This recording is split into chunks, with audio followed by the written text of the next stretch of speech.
Hello, and welcome to Handled Ish Productivity for the Imperfect, a weekly podcast for those who want to elevate their productivity but are not looking for perfection.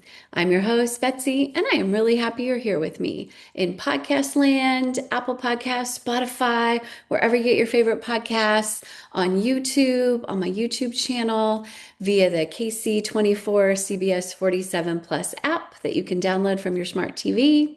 YourCentralValley.com is the website for those two stations. And I am just happy and grateful for everybody who covers the podcast. And I'm also, or carries the podcast. I'm also very grateful.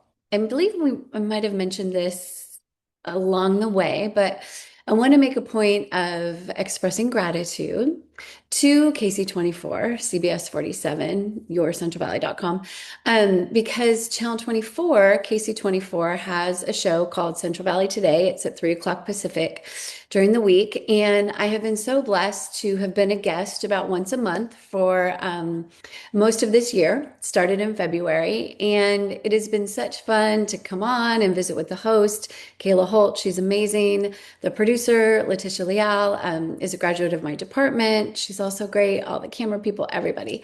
And it's just been really fun to come on and talk for a few minutes about one of the ideas from the podcast, something that perhaps can help people, again, be more productive while being imperfect. And it's just been a ton of fun. So just want to do a little gratitude shout out about that. Getting ready to be on August 18th is the next one. So heads up on that. It's a Tuesday. And I'm looking forward to continuing that regular gig. So I'm very excited. Also, I wanted to talk about last week's podcast. As you know, it was about stopping productivity shaming, stopping shaming ourselves, stopping shaming others, all the things.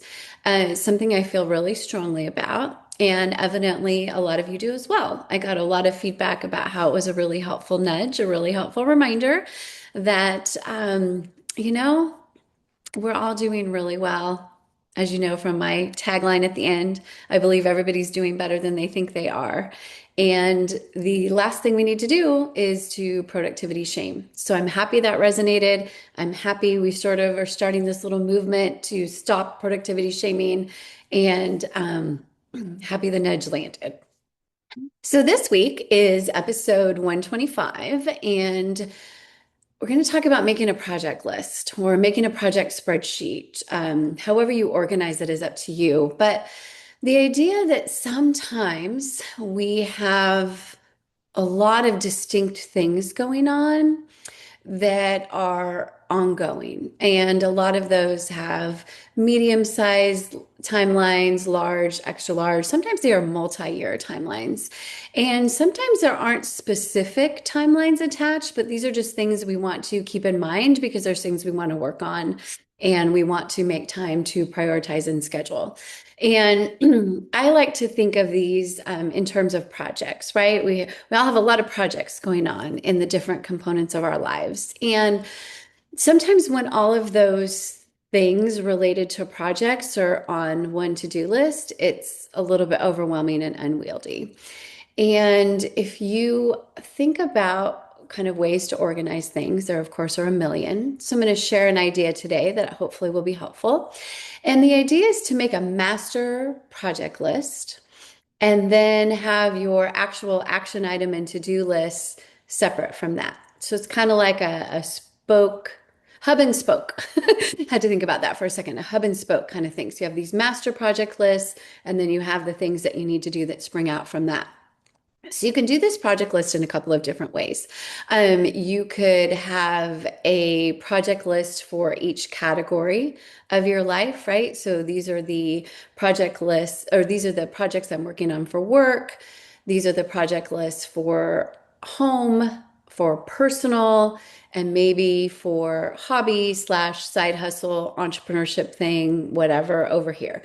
Typically, most of us have projects that we want to accomplish and or are working on in those four categories. So we have work, personal, home, and then other, right? Again, side hustle, hobby, whatever else that don't really fit in those other three categories. And if you spend some time, and it doesn't take as long as we think it will, I promise. Um, and I advocate just starting with some sort of a piece of paper and a pen, or a Word doc, Google Doc, whatever you want, and list the categories and then just brainstorm all of the projects. And at this point, don't worry about organizing, just do a brain dump. A lot of times, just this exercise itself just helps us feel more or less worried, anxious, stressed, because now it's like, okay, we have a concrete list of all the things that we're working on at the moment. So just brain dump it, right? Brain dump in each of those four categories, either projects that you are working on and or projects that you'd like to get started at any point, right? Then take each of the four categories and organize that particular project list. So again, everything is customizable to you, a couple of different ways. Current projects, starting soon, and in the future, right? So you could kind of timeline chunk it.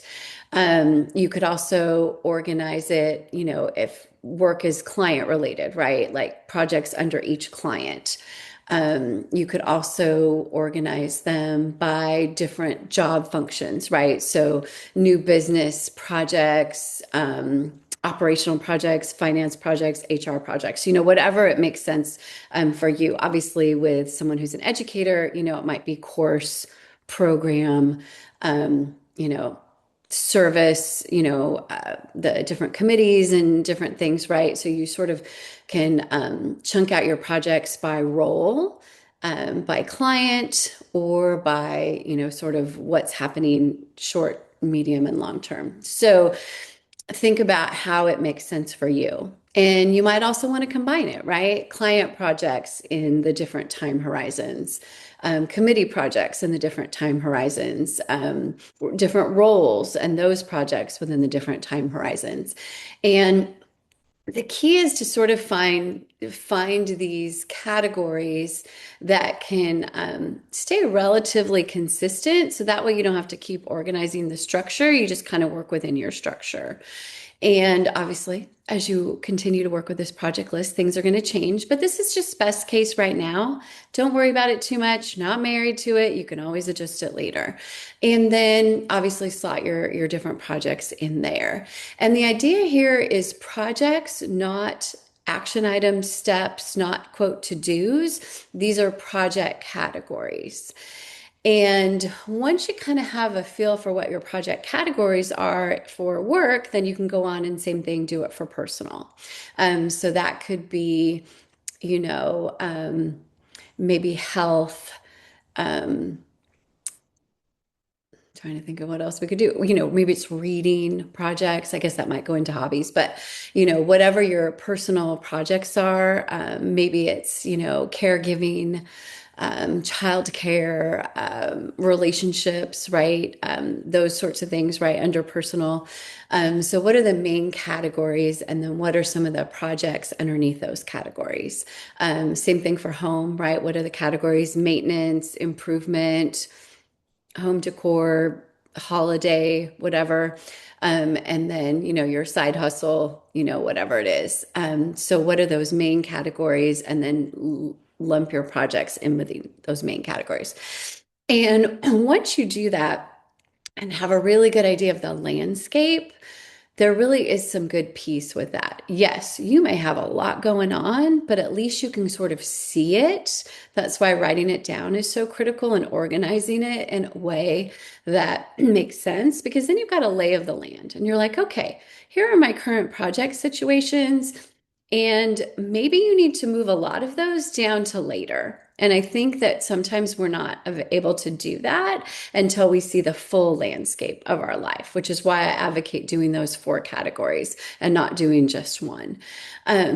Maybe we do have too much on our plate and we want to move some of those projects to later. And later, again, defined by you, right? Later could be next week, next month, next season, next year. Maybe you even have a when I retire, or when the kids leave home, or after I'm finished with this particular temporary job, whatever. But I don't advocate ever dropping something off of a project list if it's truly something you think you want to do. But if it needs to go in a later season or year, there's nothing wrong with that. But you're sort of keeping it in your world. So you're looking at the full landscape, and sometimes you're going to want to put things in different time horizons. And so you then have a look at, okay, these are the things that I want and or have to be working on in the near term. So once you have that, you can do a couple of things. Within the project list, you can then include action items under each project. This is where sometimes it's fun to turn the document into a spreadsheet, if that's helpful for you, because then you can put, start date, deadlines, progress notes, those sorts of things on the action items. You can color code it. That's always fun. You could even have one spreadsheet with different tabs for the 4 categories at the bottom. So that way you can toggle back and forth between the project lists and the to-dos. However you want to work that, that's a great way to organize.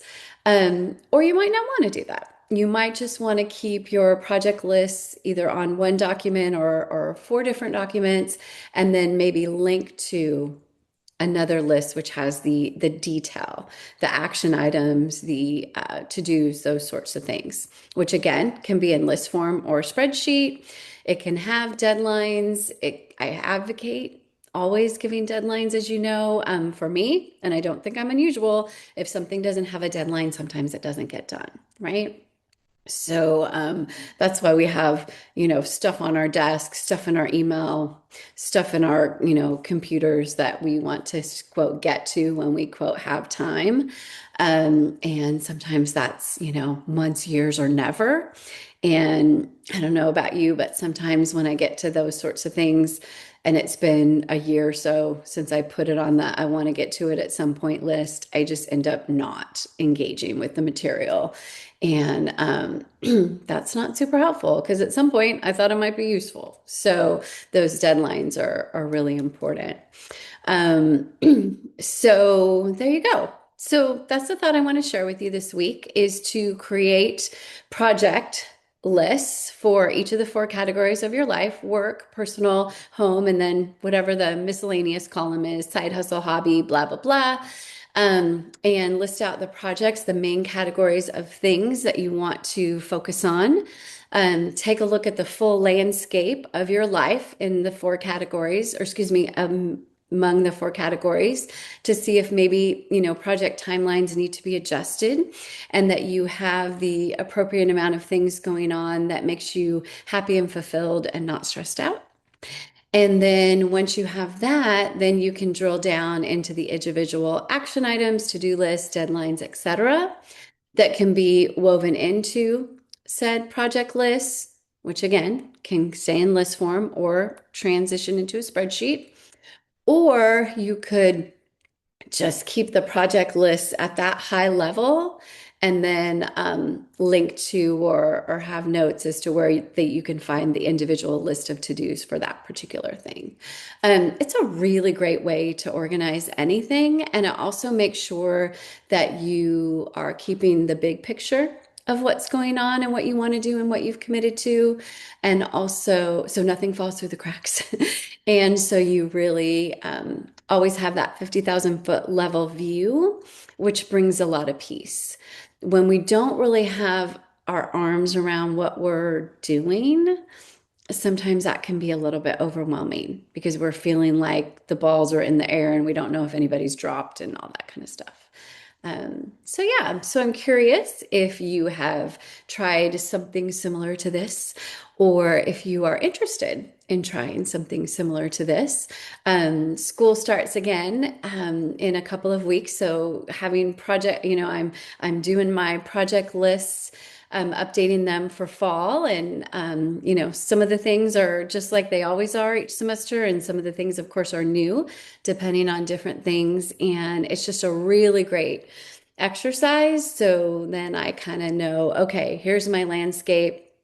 Do I have capacity for any new opportunities that are coming along? And if something else comes along, can I add to it, or do I have to then delete or postpone something? Really helps with those types of decisions. And scheduling, obviously, is an offshoot of that, but we can take care of that on a different day. Thank you for listening to this fun project list idea. Please, when you have a moment, the 3 R's, rate, review, recommend. I decided to add another letter this week, S, so subscribe. It is really wonderful when folks subscribe to the podcast, either on the different podcast app or on YouTube, because that helps other people find it. So rate, review, recommend, and subscribe when you have a moment. If you haven't already, I am truly grateful for all of you. I think the Handle Dish community is pretty awesome. So have the best week ever. And until next time, remember, you are doing way better than you think you are. Trust me.